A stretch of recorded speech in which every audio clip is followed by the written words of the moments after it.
আসসালামু আলাইকুম। আশা করি সবাই ভালো আছেন। দেশবাসী ও জনগণের উদ্দেশ্যে কিছু কথা বলতে চাই। সেটা হলো আজকে জাতীয় সংসদ নির্বাচন। আজকে সবাই ভোট দিবেন এবং ভোটটা কাকে দিবেন?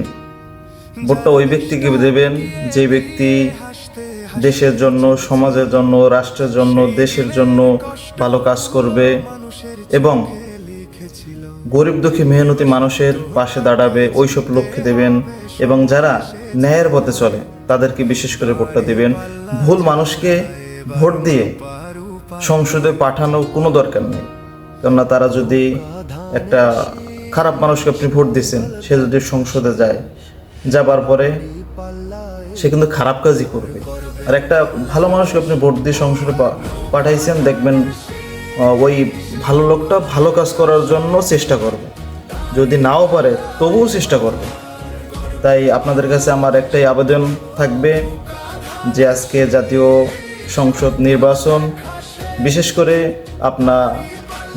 আপনারা যে যোগ্য মানুষ, ভালো মানুষ, তাকে ভোটটা দেবেন। এটা হলো আমার আশা। এবং আপনি কোনো দল দেখবেন না। আমি বিএমপি করি, বিএমপি একটা মানুষ খারাপ, সে দাঁড়াইছে, এখন আমি তাকে তো ভোট দিতে পারি না।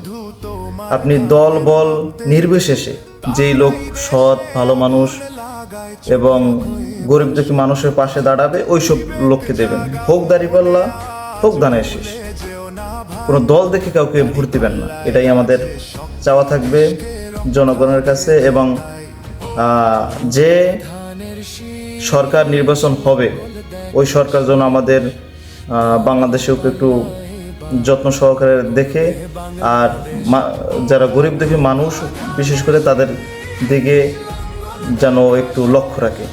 এই বলে আজকের জাতীয় সংসদ নির্বাচন যেন সুষ্ঠু মতন হয়, এটাই আমাদের কামনা। আসসালামু আলাইকুম। সবাই ভালো থাকবেন, সুস্থ থাকবেন। আজকের জন্য এতটুকু।